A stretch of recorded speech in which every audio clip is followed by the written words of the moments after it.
I'm Cassandra Wilson, 34, watching my father through one-way glass in my executive suite. Richard Wilson sits nervously fidgeting with his tie, waiting to meet the mysterious new CEO of Harper Technologies, the company that's been his life for 20 years. He has no idea it's me, the daughter he belittled at every turn, the failure he promised would never own anything of value. 12 years since we last spoke, and now I own the company he works for. I straighten my blazer, take a deep breath, and open the door. Before I dive into how this moment came to be, I'd love to know where you're watching from today. Drop your location in the comments, hit that subscribe button, and stay tuned for a story about betrayal, redemption, and the sweetest corporate takeover you've ever heard. Sometimes success truly is the best revenge. My childhood in Boston's Dorchester neighborhood was comfortable by most standards, a 3-bedroom colonial in a decent school district with 2 working parents. But comfort doesn't equal happiness, and in our house appearances mattered more than anything else. Dad, Richard Wilson, was obsessed with status despite our decidedly middle-class reality. He drove a leased BMW. He could barely afford join the country club by scrimping on our family vacations, and constantly reminded us that perception is reality. What people thought of the Wilsons mattered more than what was actually true about us. I was reading by age 3, solving complex math problems by 5, and by 3rd grade my teachers were suggesting advanced placement classes. Mom would beam proudly, but Dad would just shrug and say book smarts don't translate to real success. When I brought home straight A's, he'd ask why I wasn't in more extracurricular activities. When I joined the science club and math team, he complained I wasn't focusing on practical skills. My brother Tyler was different. 3 years older, athletic, conventionally charming. Dad saw himself in Tyler. When Tyler brought home B's and C's, Dad would say grades aren't everything. Tyler understands how the real world works. When Tyler made the baseball team but sat on the bench most games, Dad never missed a game, cheering like Tyler was the star player. When I was 12, I entered the state science competition with a project on sustainable energy solutions. I worked for months, staying up late after finishing my regular homework. The night before the competition, I asked Dad if he would come watch. "Those science fairs are for nerds who can't make it in the real world," he said, not looking up from his newspaper. "I have golf with Ken Harper anyway." Ken Harper, his boss at Harper Technologies, the man whose approval Dad craved more than his own family's happiness. Mom drove me to the competition instead. I won 1st place. The local paper even ran a small piece about my project. When I showed Dad the article, he glanced at it and said, "Lucky break. Don't let it go to your head." That summer, at our annual family reunion, I overheard Dad talking to Uncle Robert about Tyler's future. "That boy's going to run a company someday," Dad said proudly. "He's got the Wilson business sense." "What about Cassandra?" Uncle Robert asked. "She seems sharp as a tack." Dad laughed, that dismissive chuckle that made my stomach tighten. "Cassie, she'll never own anything beyond a library card. Too much in the clouds, that one." I was standing just around the corner, plate of barbecue getting cold in my hands. No one saw me slip away to cry behind the garage. That was the first time I heard him say it, but it wouldn't be the last. She'll never own anything of value. By 16, I had learned to stop showing Dad my achievements. When I was elected class treasurer, I didn't mention it. When I started a small tutoring business that earned me enough to buy my own laptop, I told him a relative had given it to me. It was easier than seeing the dismissal in his eyes. Mom tried her best to mediate. Elaine Wilson was a kind woman who believed in keeping the peace at all costs. "Your father just wants you to be practical," she would say after particularly harsh criticism. "He grew up with nothing and worked so hard for what we have." What we had was a house of tension, a father who couldn't see his daughter's potential, a mother who couldn't stand up to her husband, and a brother who was learning all the wrong lessons about success. Senior year of high school, I applied to colleges in secret. When the acceptance letter from MIT arrived with a substantial merit scholarship, Mom was thrilled. Dad's response: "Those tech schools are diploma mills these days. Besides, what's the point of sending a girl to MIT? You'll just get married and waste the degree. I waited until he left the room to cry. Mom hugged me and whispered, "Go prove him wrong, sweetheart." That became my silent mantra as I packed for college that fall. Prove him wrong. The words echoed with every dismissive comment, every comparison to Tyler, every time he told a relative or friend that his daughter wasn't built for success. Little did he know those words were laying the foundation for everything that would come next. MIT was liberating. For the first time, I was surrounded by people who valued what I could do rather than measuring me against some arbitrary standard of social success. My double major in business and computer science raised no eyebrows. My ideas weren't dismissed as impractical or naive. Still, college wasn't easy. My scholarship covered tuition but not living expenses. While many classmates focused solely on their studies, I juggled classes with waiting tables, campus tech support, and weekend graphic design gigs. Dad refused to help financially, telling me, "You chose that fancy school, you figure it out." Tyler, meanwhile, attended Dad's alma mater with full parental support, including a new car for his 20th birthday. "Your brother is studying practical business," Dad explained when I called home for Christmas break too. "Broke to afford a plane ticket. His education is an investment." By sophomore year, I was exhausted but thriving academically. That's when I met Professor Diana Hayes. Brilliant, accomplished, and uncompromising, Professor Hayes became the mentor I desperately needed. After I aced her notoriously difficult systems analysis course, she invited me to her office. "Miss Wilson," she said, reviewing my project, "you have a remarkable mind for identifying inefficiencies and creative solutions. Have you considered entrepreneurship?" Under her guidance, I developed my first serious business concept, an app connecting college students with micro-internship opportunities at local businesses.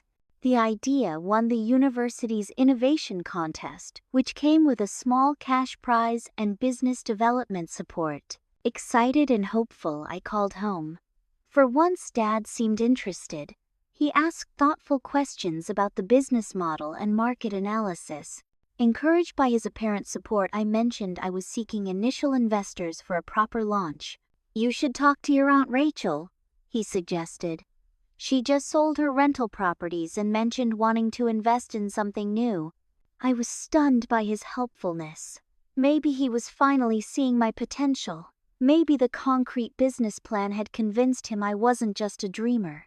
Aunt Rachel, Mom's wealthy older sister, was immediately interested. We had several promising phone calls, and she tentatively committed to a $50,000 investment, enough to hire 2 part-time developers and launch a beta version. I sent her the business plan and prepared for a final meeting during spring break. 3 days before I was to fly home, Aunt Rachel called. "I'm sorry, Cassandra," she said, sounding genuinely regretful. "I've decided to go another direction with my investment funds." "What happened?" I asked, stunned by the sudden reversal. Her hesitation spoke volumes.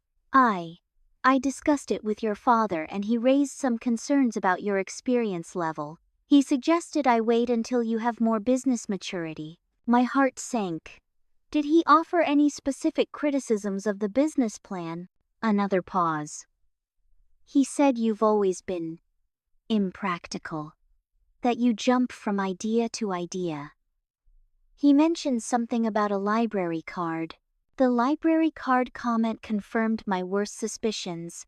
He had deliberately sabotaged me using the very insult he'd crafted years ago. That weekend, instead of pitching to Aunt Rachel, I sat in my childhood bedroom listening through the heating vent as Dad hosted his monthly poker game downstairs. "How's the genius daughter's business going?" one of his friends asked. Dad's laugh echoed up the ductwork. "Oh, that, just plain businessman. Some app thing that'll never get off the ground. Talked Rachel out of wasting her money on it. The girl will be onto something else next month. She'll never own anything beyond her textbooks." The casual cruelty of it nearly broke me. Back at MIT, I fell into a deep depression. Missed classes, skipped meals, ignored Professor Hayes' emails. What was the point of trying? when my own father was actively working against me.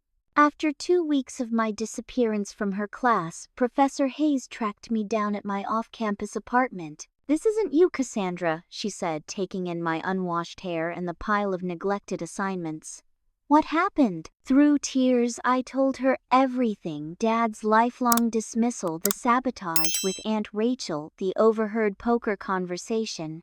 Instead of offering sympathy, she gave me something better: perspective. "So your father doesn't believe in you," she said bluntly.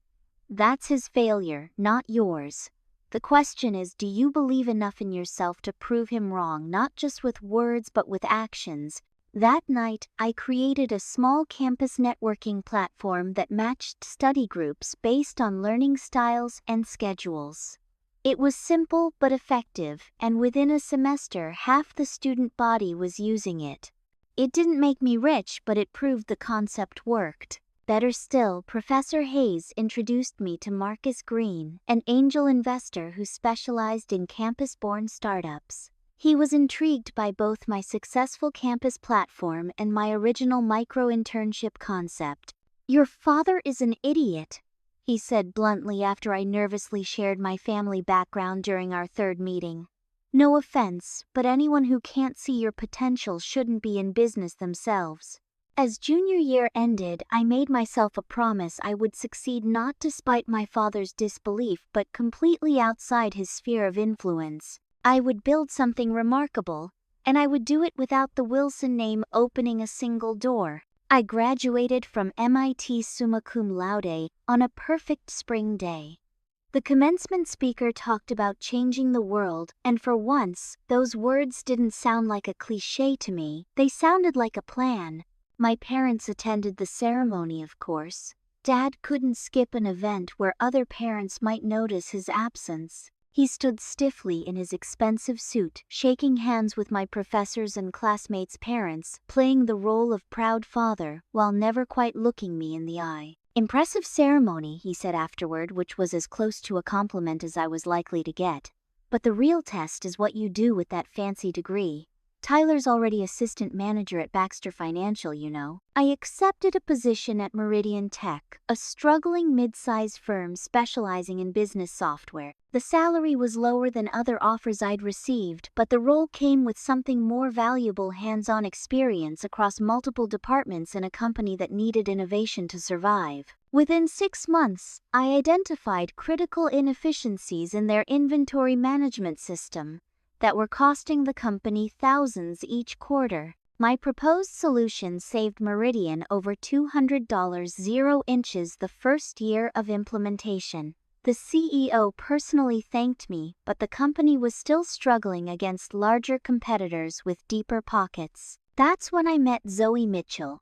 She was the brilliant, overlooked programmer working in Meridian's back office, fixing everyone else's code while getting none of the credit.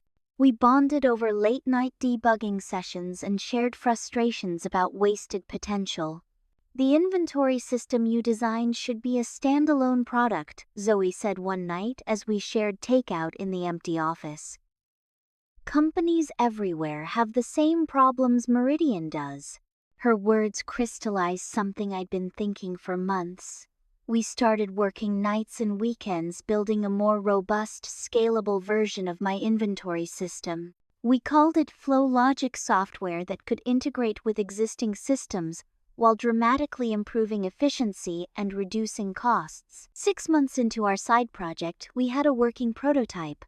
I called Tyler, hoping my brother might have outgrown some of Dad's influence. We'd kept in sporadic contact through college, and while he still sought Dad's approval, he'd occasionally shown glimmers of independent thought. "This sounds serious, Cass," he said after I explained Flow Logic. "Would you mind sending over the business plan? I might be able to get you a meeting with some of the partners at my firm." Grateful for his interest, I sent Tyler our comprehensive business plan, financial projections, and technical specifications. For 3 weeks I heard nothing. My calls went to voicemail. My texts received brief, non-committal responses. Then came the betrayal. A former classmate who worked at Tyler's firm called me. "Cassandra, I just sat through the weirdest presentation. Some guy named Tyler Wilson presented a business plan for inventory management software called Supply Sync that sounds exactly like that system you developed at Meridian. My stomach dropped. I drove to Tyler's apartment that night, pounding on his door until he answered bleary-eyed and defensive. Dad said it was the smart play he admitted after initially denying everything. He said you'd never get funding anyway, and the idea was too good to waste. He helped me rework the presentation. Did you actually understand any of the technical specifications you presented? I demanded. Tyler looked away. The partners had some questions I couldn't answer. They passed on it. I left without another word, simultaneously heartbroken and furious.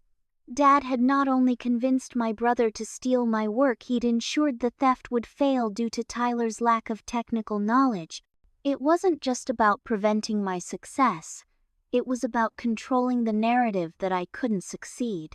When I told Zoe what happened, she was ready to quit. Family betrayal and corporate theft in one package. I didn't sign up for this drama, Cassandra. I couldn't blame her. We were both exhausted working full-time jobs and pouring our free hours into a project that seemed increasingly unlikely to succeed. Our savings were dwindling, and now my own family was actively undermining us. That's when we met Adrian Reyes. He came to Meridian as a marketing consultant, saw the internal version of our inventory system, and immediately recognized its potential. Unlike most marketing people, I'd met Adrian understood both the technical value and how to communicate that value to non-technical clients. You two are sitting on gold, he said after I cautiously shared our broader vision for FlowLogic. But you're thinking too small. This isn't just about inventory, it's about integrated business intelligence. Adrian became our third partner, bringing not just marketing expertise but also connections and a contagious optimism that Zoe and I desperately needed. We incorporated a StarTech Solutions working out of Zoe's converted garage with salvaged computers and discount office furniture. Our first real contract came from a local manufacturing company, small by industry standards but a massive victory for us. The owner took a chance on our unproven software because Adrian convinced him the potential savings outweighed the risk. Then, after years of silence, my father called. "Cassandra," he said, his voice carrying that false warmth he used when he wanted something. "Your mother mentioned you started some kind of computer business. How's that going?" I gave non-committal answers, immediately suspicious. "The reason I'm calling," he continued, "is that your cousin David is in a bit of financial trouble with his restaurant. Family should help family. I told him you might be in a position to offer a loan." The audacity was breathtaking. After years of dismissal, after actively sabotaging my business efforts, after encouraging my brother to steal my work, he expected me to bail out a cousin I barely knew because family should help family. "I'm sorry, Dad," I said, surprised at how steady my voice remained. "All our capital is tied up in the business right now. I'm sure you understand, being the business expert in the family." His silence spoke volumes. I'd challenged the narrative. I wasn't failing as he'd predicted, but I also wasn't playing by his rules. "Well," he finally said, "don't come asking for help when this little project of yours falls apart." I almost laughed. I hadn't asked for his help since my freshman year of college, and I certainly wasn't going to start now. StarTech was growing against all odds, and for the first time in my life I was building something completely beyond my father's reach, or so I thought. 6 months after Dad's loan request, Mom called to invite me to Thanksgiving dinner. I'd been avoiding family gatherings, making excuses about work commitments that weren't entirely false. StarTech was consuming every waking hour as we onboarded new clients and refined our software. "Please come," Cassandra, Mom said. "Tyler will be there with his new girlfriend. And your father, he's mentioned wanting to clear the air." I doubted that last part, but I agreed for Mom's sake. StarTech had just signed our 10th client, a milestone worth celebrating, and part of me wanted my family to acknowledge my success, even if just for a moment. The holiday gathering was predictably tense. Dad played the magnanimous host, asking superficial questions about my computer thing while steering conversations toward Tyler's recent promotion. I answered politely, keeping details vague. After dinner, Dad surprised me by introducing me to a silver-haired man in an expensive suit. "Kenneth Harper, this is my daughter Cassandra," Dad said with unusual formality. "Ken is the CEO of Harper Technologies. Cassandra runs a small software startup." Kenneth Harper, the boss my father had been trying to impress my entire life, shook my hand with genuine interest. "Richard has mentioned you work in business software. What's your focus?" Before I could answer, Dad jumped in. "Oh, it's just a small operation, nothing on the scale of Harper Technologies. More of a learning experience than a serious enterprise." Mr. Harper raised an eyebrow, looking between us. "I'd still like to hear about it." I described FlowLogic in clear, concise terms, explaining how our integrated approach differed from conventional inventory systems. Harper asked several informed questions that revealed he understood the technical aspects better than I'd expected. "Sounds intriguing," he said, handing me his business card. "We should talk sometime. Harper Technologies is always looking for innovative solutions." Dad's smile remained fixed, but I could see the tension in his jaw. As soon as Harper moved on to greet other guests, Dad hissed, "Don't get any ideas." Ken was just being polite. A week later, Kenneth Harper called me directly. He'd looked into StarTech and was genuinely impressed. "Your approach to system integration solves problems we've been wrestling with for years," he said. "Would you consider meeting to discuss potential collaboration?" The meeting led to Harper Technologies becoming our largest client to date. The contract transformed StarTech overnight. We moved from Zoe's garage to proper offices, hired 4 additional developers, and saw our revenue projections triple. I didn't mention the Harper contract to my parents. I didn't have to. Dad called me, his voice tight with barely controlled anger. "Ken Harper tells me he's implementing your software across 3 divisions," he said without preamble. "How exactly did that happen?" "He saw value in our product," I replied simply. "Isn't that how business works?" The silence stretched before he finally spoke. "Just be careful not to overpromise. Harper Technologies isn't some local shop you can experiment on." His warning felt ominous, and I soon discovered why. 3 weeks later, our client portal was breached. Nothing was stolen, but several custom implementation plans were accessed. Our security team traced the breach to an IP address registered to my parents' home network. Mom called the next day, upset and confused. "Your father asked to use my laptop to check something. I didn't think anything of it." "Cassandra, what's going on?" It was the 3rd betrayal. Dad had used Mom's computer to access our system, likely using her password reset questions he could easily answer. I changed all our security protocols immediately, but the damage was already spreading. Within days, rumors began circulating among potential clients that StarTech was unstable and overextended. A major contract we'd been negotiating suddenly fell through when the client cited concerns about our ability to scale. Adrian traced the rumors to a business forum where an anonymous user had posted detailed and grossly misrepresented information about our client implementation timelines. Information that could only have come from the files accessed through my mother's account. The loss of that contract nearly sank us. We'd already hired additional staff and secured larger office space in anticipation of the revenue. Zoe, Adrian, and I stopped taking salaries. The entire team worked around the clock to stabilize our position. "Your father is trying to prove himself right at your expense," Adrian said during one late-night crisis meeting. "He needs you to fail because your success challenges everything he believes about himself." We survived by pivoting. Instead of pursuing large clients where Dad's rumors could damage us, we targeted mid-sized businesses in sectors where Harper Technologies had no presence. We refined FlowLogic to be even more user-friendly and scalable.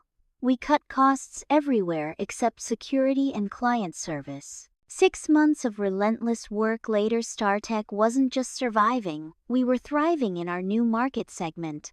Our client list had grown to over 30 companies across 12 states. Industry publications began mentioning us as an emerging player in business intelligence software. Through business contacts, I learned that Harper Technologies, specifically my father's division, was struggling.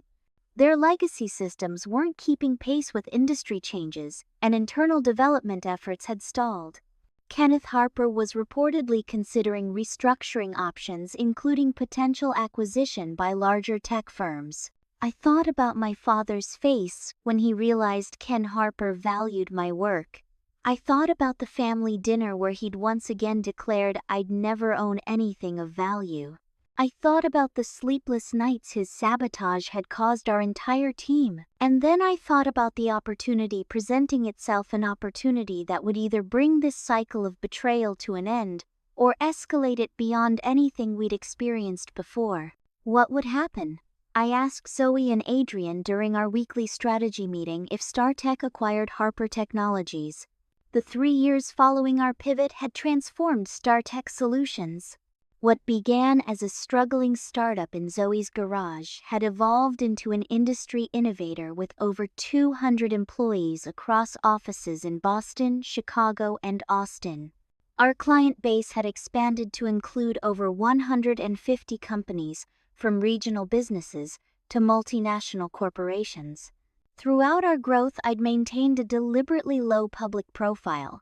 Our marketing featured our technology rather than its creators. When press coverage became inevitable, I used C. Wilson professionally, partly to avoid gender bias in the tech industry, but mostly to prevent my father from connecting StarTech's expanding success with his daughter's little computer project. Harper Technologies, meanwhile, was facing mounting challenges. Their reluctance to modernize had left them vulnerable, as competitors adopted more agile approaches.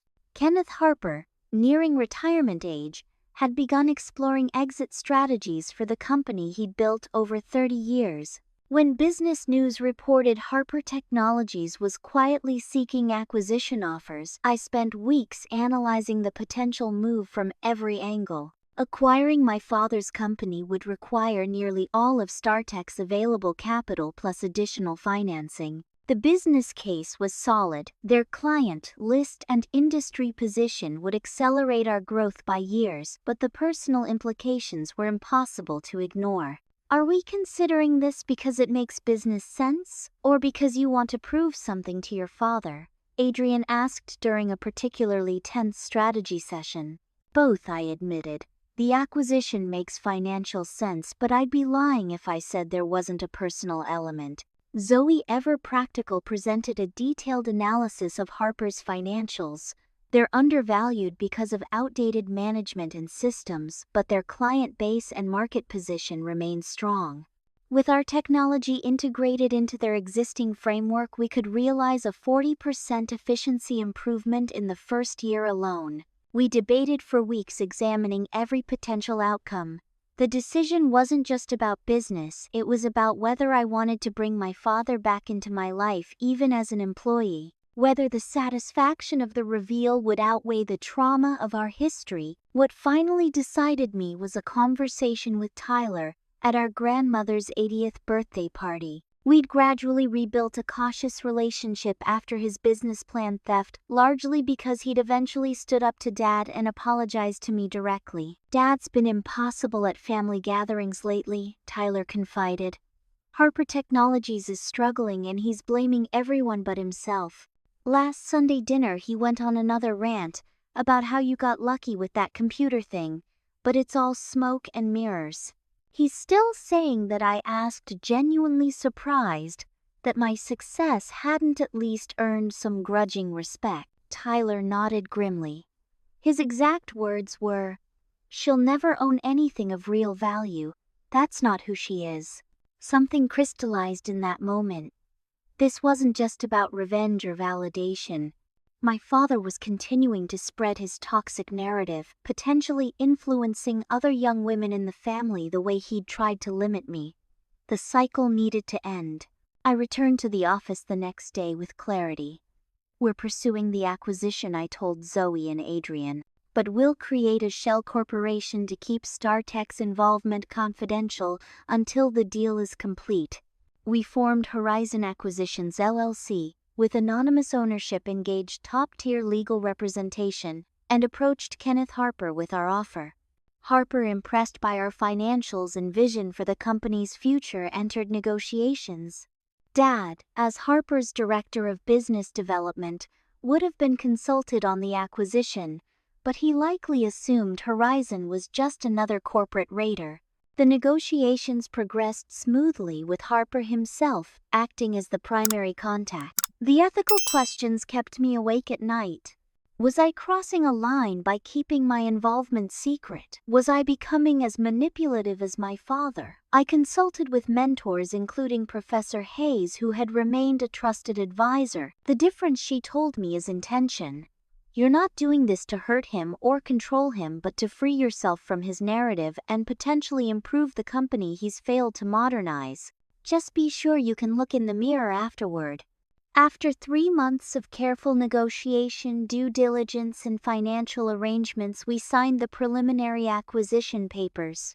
Harper Technologies would become a subsidiary of StarTech Solutions, with a gradual integration of personnel and systems over 18 months. Kenneth Harper would remain as a consultant during the transition before his full retirement.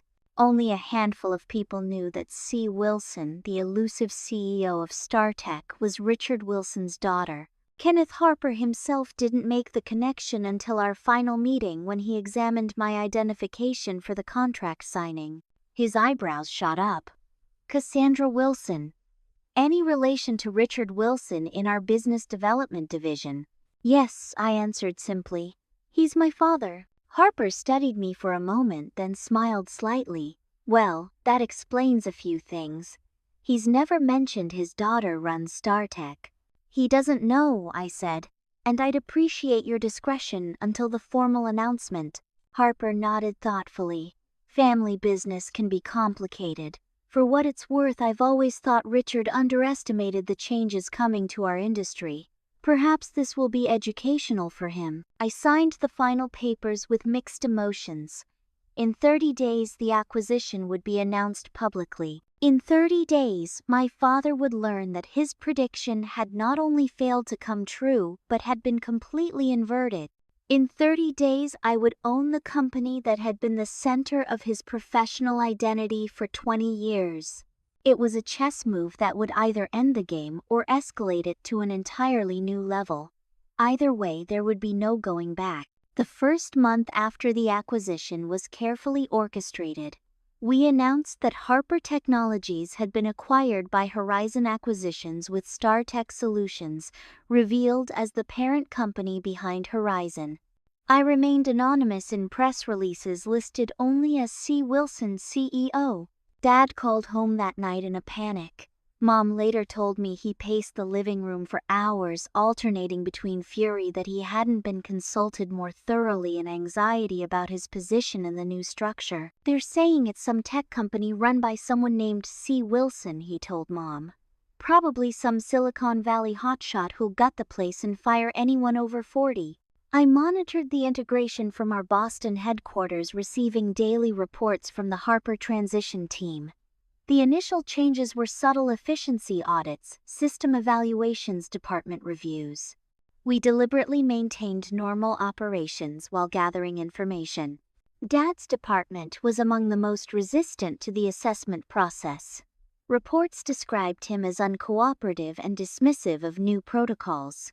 He told colleagues the new ownership was clueless about real business and would run Harper into the ground within a year. Meanwhile, I implemented immediate improvements for the average Harper employee: better healthcare options, flexible work arrangements, professional development budgets. We replaced outdated equipment, simplified cumbersome procedures, and opened anonymous feedback channels. Employee satisfaction scores began rising everywhere except in business development, Dad's domain. 4 months into the transition, Kenneth Harper fulfilled his consulting obligation and officially retired, but not before having a private conversation with Dad. I wasn't privy to the details, but Harper's final email to me included a cryptic note. I shared some perspective with Richard about adaptability in business and life. Whether he listens is another matter entirely. Whatever Harper said, it didn't seem to sink in.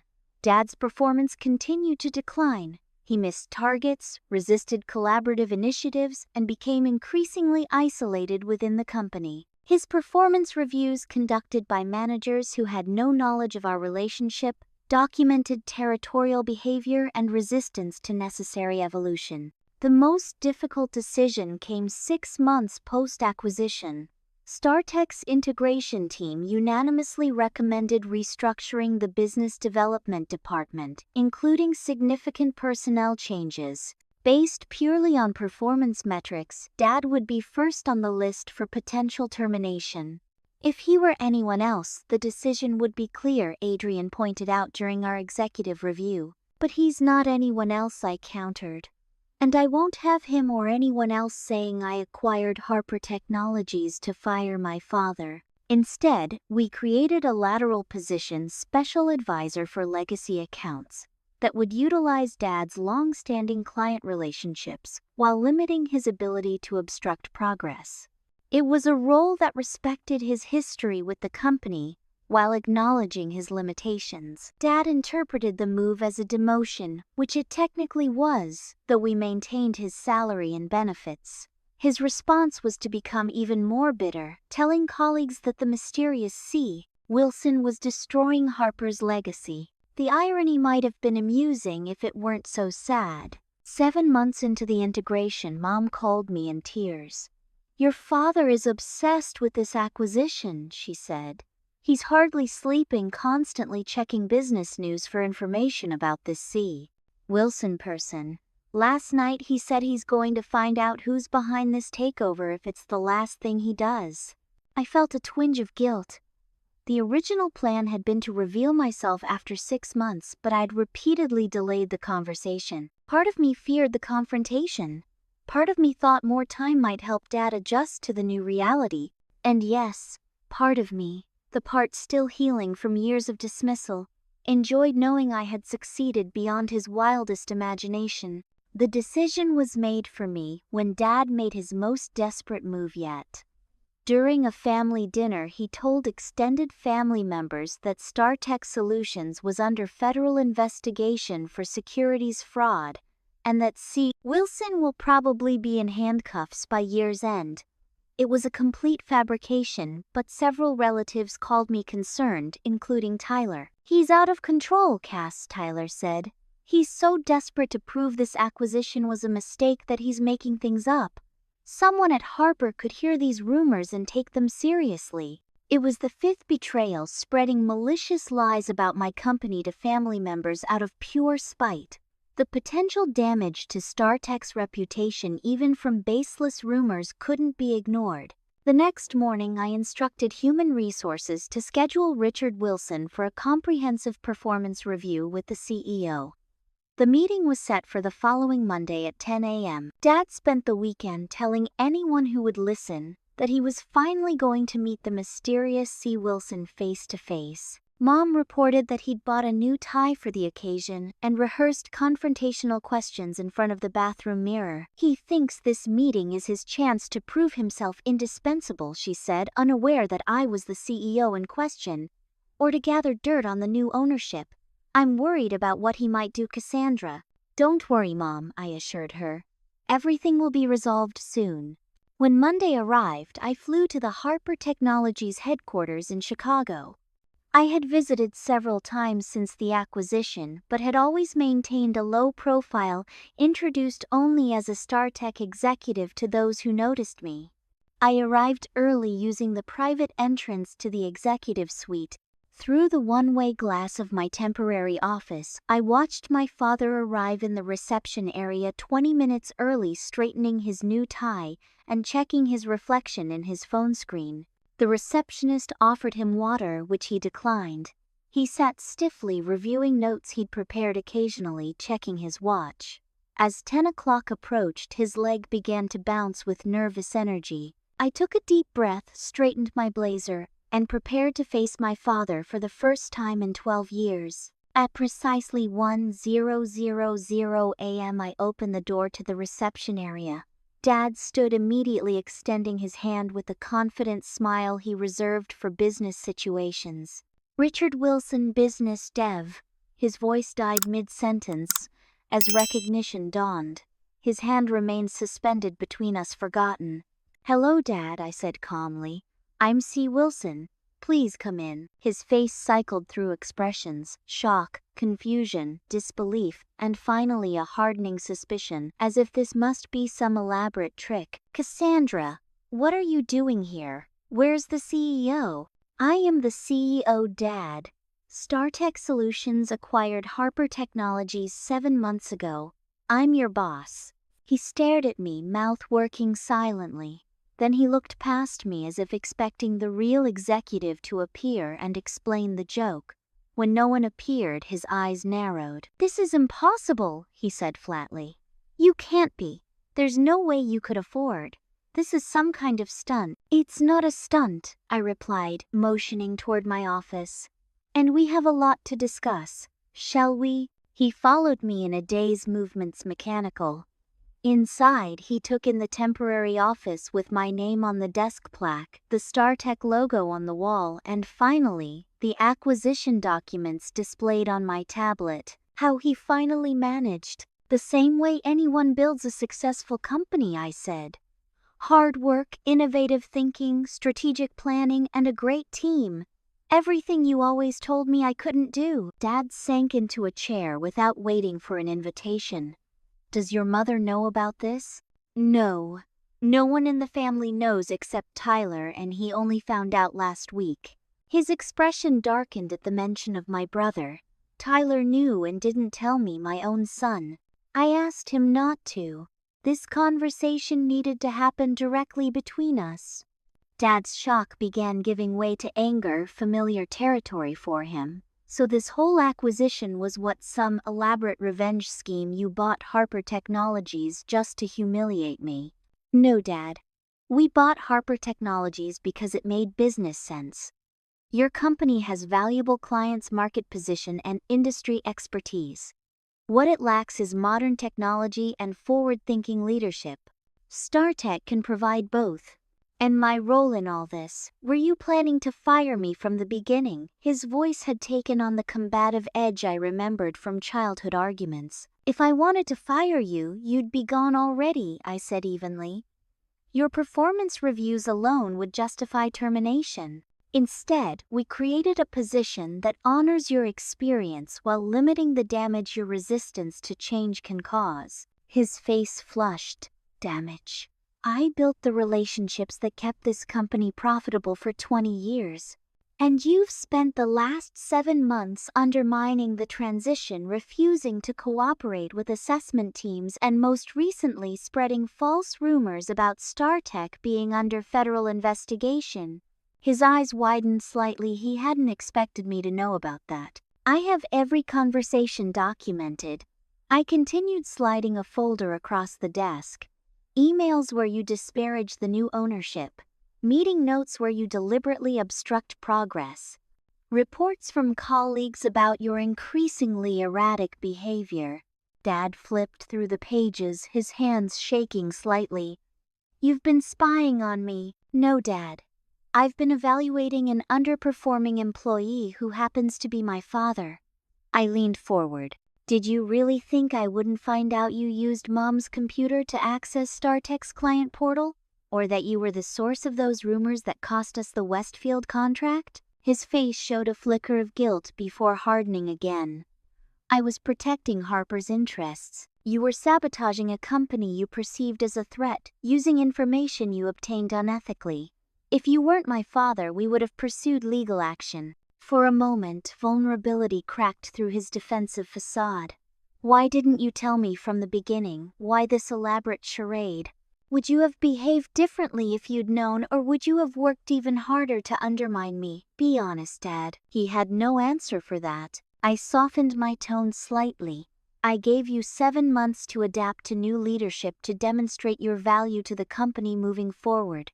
Instead, you've spent that time fighting against necessary changes and trying to prove the acquisition was a mistake. I was trying to protect what Ken Harper built, he insisted, but the argument sounded hollow even to him. Ken Harper himself approved this acquisition because he recognized Harper Technologies needed to evolve. He sees the value in what StarTech offers. Why can't you? Dad stared at his hands, the fight temporarily draining from him. What happens now? That depends on you. I closed the folder of documentation. You have 2 options. First, you can resign with a generous severance package and appropriate recognition for your years of service. Or second, you can accept that your daughter is now your boss, adapt to the new structure, and contribute positively to the company's future. He looked up sharply. You expect me to work for you, to report to my own daughter? Not directly to me. You'd report to the Director of Client Relations. But yes, ultimately I'm the CEO.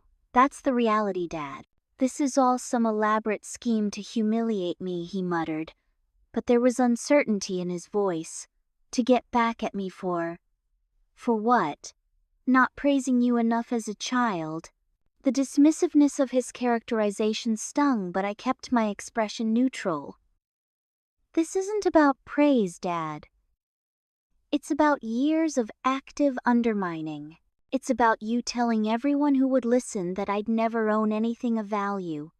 It's about you sabotaging my first business opportunity with Aunt Rachel. It's about you convincing Tyler to steal my business plan. It's about you using Mom's computer to breach our security. It's about you spreading false rumors about StarTech just last week. With each example, his posture sank further, though his eyes remained defiant. I was trying to toughen you up, he said weakly. The business world isn't kind to dreamers. No, Dad. You were protecting your own narrative about who I was and what I could achieve. And when reality contradicted that narrative, you tried to force reality to conform rather than adjusting your perspective. I stood, indicating our meeting was concluding. Take the weekend to consider your options. On Monday, I'll need your decision: resignation or adaptation. He rose slowly, looking suddenly older than his 58 years. For a moment, I thought I saw shame in his expression, perhaps even the beginning of an apology. But as quickly as it appeared, it vanished behind the familiar mask of defensiveness. The board will hear about this conflict of interest, he threatened weakly. The shareholders won't stand for this hostile takeover. The board unanimously approved the acquisition, Dad. And StarTech is privately held. I am the primary shareholder. He had no response to that. With nothing left in his arsenal of denials and threats, he turned toward the door. Before leaving, he paused with his hand on the doorknob. Your mother will be devastated when she learns what you've done. It was his last attempt at emotional manipulation, so predictable, I almost felt sorry for him. Mom wants both of us to be happy and successful, I replied calmly. I suggest you think about what that might look like moving forward. He left without another word back, rigid jaw clenched. As the door closed behind him, I exhaled slowly, releasing tension I'd been holding for decades. The confrontation hadn't provided the catharsis I'd halfway expected. There was no dramatic breakdown, no moment of revelation where Dad suddenly recognized his mistakes. Just a man desperately clinging to a worldview that was crumbling around him. What happened next would depend entirely on which was stronger, his pride or his capacity for growth. Based on history, I wasn't optimistic, but for the first time in our relationship, the choice was entirely his. Dad didn't wait for the weekend to act. By that evening, he had called an emergency family gathering at my parents' house. Mom called me confused and concerned. Richard's called everyone. Tyler, Aunt Rachel, your cousins, even your grandmother, she said, bewilderment evident in her voice. He says it's urgent family business. Cassandra, what's going on? I briefly considered avoiding the gathering, letting Dad spin whatever narrative he was constructing. But that would only delay the inevitable and give him control over how the story unfolded. I'll be there, Mom, I promised. and everything will make sense soon. When I arrived at my childhood home, the atmosphere was tense with anticipation. Family members clustered in small groups exchanging theories about the mysterious meeting. Dad was notably absent, likely preparing his presentation upstairs. Tyler approached immediately, concern etched on his face. "You okay?" he asked quietly. "Dad's been acting weird all day, weirder than usual." "I'm fine," I assured him. "Just stay objective when he starts talking, okay? Remember, there are two sides to every story." Before he could respond, Dad descended the stairs with the theatrical timing of a man who'd been waiting for maximum attention. He'd changed from his work suit into casual but expensive attire, a subtle power move to establish this was his home, his family, his narrative. "Thank you all for coming," he began, voice carrying the grave tone he reserved for important pronouncements. "I've called you here because our family is facing a serious situation that affects all of us." All eyes turned to him, then followed his pointed gaze to me. A ripple of confusion spread through the room. "Many of you know that Harper Technologies, where I've worked for 20 years, was recently acquired by a company called StarTech Solutions." He paused for effect. "What you don't know is that StarTech is run by Cassandra." The announcement landed with varying degrees of surprise. Most looked confused, some impressed, a few skeptical. "My daughter," Dad continued, voice hardening, "secretly orchestrated a hostile takeover of the company I helped build. She deliberately kept her involvement hidden for months, while making decisions that undermined my position and authority." Murmurs spread through the gathering. Aunt Rachel looked between Dad and me with narrowed eyes, clearly remembering the business plan incident from years ago. "This morning," Dad continued, "she finally revealed herself after months of deception. This calculated act of revenge." "It wasn't revenge," I interrupted calmly. All eyes shifted to me. "It was business. Harper Technologies was underperforming and seeking acquisition. StarTech made the best offer. That's all." Dad's face flushed. "You expect us to believe this wasn't personal, that you didn't deliberately target my company to humiliate me?" I addressed the room rather than just Dad. Harper Technologies wasn't Dad's company. He was an employee like hundreds of others. The owner, Kenneth Harper, chose to sell to StarTech because our technology and vision for the future aligned with his values. "Values?" Dad scoffed. "This is about you trying to prove something after years of what, Dad?" I kept my voice level. "After years of you telling everyone I'd never amount to anything. After years of actively sabotaging my efforts." The room grew uncomfortably quiet. "That's ridiculous," Dad sputtered. "I've always supported." "Should we talk about how you convinced Aunt Rachel not to invest in my first business?" I turned to my aunt, whose expression shifted from confusion to guilt. "Or how you accessed confidential StarTech information using Mom's computer? Or the false rumors you've been spreading about federal investigations?" I removed a USB drive from my pocket and set it on the coffee table. "Everything is documented here. Emails, recorded conversations, performance reviews, security breach records. I didn't come to argue, just to ensure everyone has access to the complete truth." Dad stared at the drive as if it might explode. "You've been building a case against me all this time." "No, Dad. I've been running a company. The fact that you've been working against its interests is your choice, not mine." Mom, who had been silently watching the exchange with increasing distress, finally spoke. "Richard, is this true? Did you really do these things Cassandra is describing?" Dad turned to her, opening his mouth to deny everything, but something in her expression stopped him. After decades of marriage, she could read his lies. "You don't understand, Elaine," he said instead. "I was protecting our family's reputation. Her little software project wasn't ready for serious investment. I was preventing Rachel from losing money on a bad bet."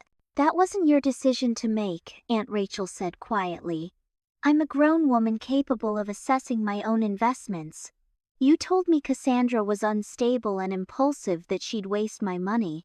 And the security breach using my computer," Mom pressed, voice gaining strength, "spreading false rumors. Dad's defenses began crumbling visibly. I was trying to gather information Harper Technologies was being dismantled by some anonymous tech company. I had a responsibility to protect. "Stop it, Dad." Tyler's voice cut through the room with unexpected authority. "Just stop. I've watched you undermine Cassandra my entire life, and I was complicit in it because I wanted your approval.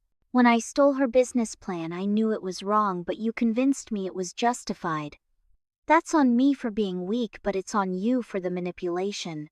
Dad looked at Tyler with genuine shock, as if being contradicted by his son was more unthinkable than anything else that had transpired. "You too?" he asked quietly. "My own son." "This isn't about taking sides," I interjected. "This is about acknowledging reality.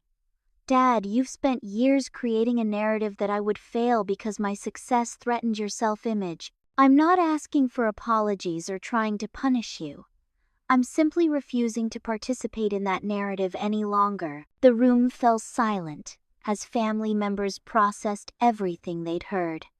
Gradually, conversation resumed in hushed tones. One by one, relatives approached me with questions about StarTech, genuine curiosity replacing the skepticism Dad had cultivated. Mom pulled me aside, eyes glistening. "I should have stood up for you more," she whispered. "I knew how he was diminishing you, but I thought keeping peace was more important than fighting for truth. I was wrong." "You did your best, Mom," I assured her, squeezing her hand. "And it's never too late to change the pattern." As the gathering shifted from confrontation to ordinary family interaction, Dad became increasingly isolated.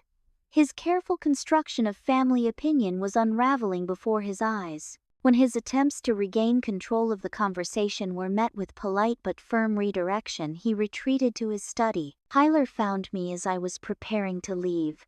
"What happens now, with Dad I mean, that's up to him," I replied honestly. "He can choose to adapt to the new reality or continue fighting against it. Either way, StarTech will move forward, and I hope the rest of the family can too." As I said my goodbyes, Grandmother Wilson, who had observed the entire scene with quiet attentiveness, took my hand in her weathered ones. "He's always been afraid of being outshone," she said softly. "His father was the same way. But unlike his father, Richard might still learn. Give him time." I nodded, though I wasn't sure how much I believed it. As I walked to my car, I heard footsteps behind me. It was Dad, face unreadable in the fading light. For a moment I thought he might offer some reconciliation, some acknowledgement of the truth that had been laid bare. Instead, he simply said, "This isn't over," before turning back toward the house. He was right about one thing: it wasn't over. But for the first time, I wasn't the only one who knew the true story. And in bringing truth to light, something fundamental had shifted, not just for Dad and me, but for our entire family. 1 year after the family confrontation, StarTech Solutions had fully integrated Harper Technologies operations. The combined company had grown to over 400 employees across 5 offices, with flow logic implemented in businesses throughout North America and expanding into European markets. Dad had ultimately chosen resignation over adaptation. After a brief, unsuccessful stint at a Harper Technologies competitor, he found himself in an entry-level business development role at a small regional firm. The irony wasn't lost on anyone. The man who had spent decades building an identity around corporate success was now starting over in his late 50s. He refused my periodic peace offerings, lunch invitations, holiday gatherings, even the generous consulting arrangement our HR department had proposed as part of his severance. His pride wouldn't allow him to accept anything from the daughter he had spent a lifetime underestimating. Mom, however, had undergone a remarkable transformation. After decades of prioritizing Dad's ego over her own needs, she had begun rediscovering herself. She enrolled in community college art classes, joined a book club, and even started traveling with friends' activities Dad had always dismissed as frivolous. "I always thought keeping the peace was the same as creating harmony," she told me over coffee one Sunday afternoon. "But real harmony comes from truth, not from pretending problems don't exist." We had established a weekly ritual Sunday brunches, where we spoke openly about everything we had once tiptoed around. Sometimes Tyler joined us, gradually healing his own complicated relationship with family expectations. Tyler had surprised everyone by asking for a job at StarTech 6 months after the confrontation. Not in management or business development, but as a client education specialist, a role that utilized his natural charm and people skills without the pressure of following in Dad's footsteps. I need to earn my position based on actual merit, he had insisted when applying. No special treatment because we're siblings. I respected his boundaries, ensuring he reported to managers with no knowledge of our relationship. He excelled on his own terms, his natural talents flourishing without Dad's oppressive expectations. We maintained professional distance at work, but our personal relationship grew stronger than it had been since childhood. StarTech itself had evolved beyond my early vision. We implemented policies specifically designed to break toxic workplace cycles, comprehensive parental leave mentorship programs for women in tech, transparent promotion pathways, and collaborative rather than competitive team structures. The lessons from my own experience shaped our corporate culture. No employee would feel diminished or sabotaged within our walls. No innovative idea would be dismissed because of who suggested it rather than its merit. Zoe and Adrian remained my closest friends and most trusted advisors. They had stood by me through the darkest moments of building the company and the most painful confrontations with my family. "You know what's ironic?" Zoe remarked during our 5th anniversary celebration. "If your dad hadn't been so determined to prove you would fail, you might have chosen a completely different path. His attempts to limit you actually pushed you to achieve more." "That doesn't excuse what he did," Adrian added quickly. "No, it doesn't," I agreed, "but understanding it helps me move forward without carrying that weight. Success isn't about proving him wrong anymore, it's about building something meaningful regardless of his opinion." That perspective shaped my newest initiative, a mentorship program for young women in business and technology. Once a month, I shared my story with groups of aspiring entrepreneurs, emphasizing that obstacles, even from those who should support you most, can become catalysts for growth. "The greatest freedom comes from owning your narrative," I told them. "Not letting others define what you can achieve or become." The extended family had largely rallied around me after the confrontation.